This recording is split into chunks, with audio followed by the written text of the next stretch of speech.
యుద్ధ మేఘాలు కమ్ముకున్నాయి. దశాబ్దాలుగా సరిహద్దు వివాదాలతో అట్టడుగుతున్న పాకిస్తాన్, ఆఫ్ఘనిస్తాన్ మధ్య ఉద్రిక్తతలు ఇప్పుడు పతాక స్థాయికి చేరుకున్నాయి. పూర్తి వివరాల్లోకెళ్తే గురువారం రాత్రి ఆఫ్ఘన్ దళాలు పాకిస్తాన్‌పై మెరుపు దాడి చేయడంతో మొదలైన ఈ గొడవ ఇప్పుడు ఏకంగా వైమానిక దాడుల వరకు దారితీసింది.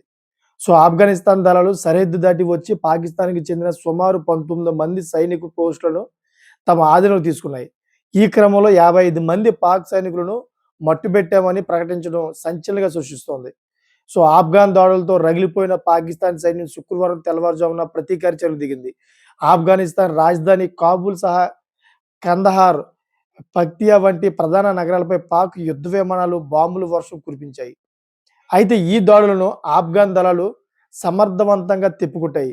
తమ గగనతలంలోకి అక్రమంగా ప్రవేశించిన ఒక పాకిస్తాన్ యుద్ధ విమానాన్ని ఆఫ్ఘాన్ బలగాలు కూల్చివేసినట్లు టోలో న్యూస్ అంతర్జాతీయ మీడియా వెల్లడించింది. పాక్ వైమానిక దాడుల్లో ఎటువంటి ప్రాణ నష్టం జరగలేదని ఆఫ్ఘన్ ప్రభుత్వం ప్రకటించింది. అయితే ఈ యుద్ధ వాతావరణంపై ఆఫ్ఘనిస్తాన్ మాజీ అధ్యక్షుడు హమీద్ కన్వాయ్ తీవ్రంగా స్పందించారు. పాకిస్తాన్ తన హింసాత్మక విధానాలను మానుకోవాలని, పొరుగు దేశంతో గౌరవప్రదంగా మెలగాలని సూచించారు.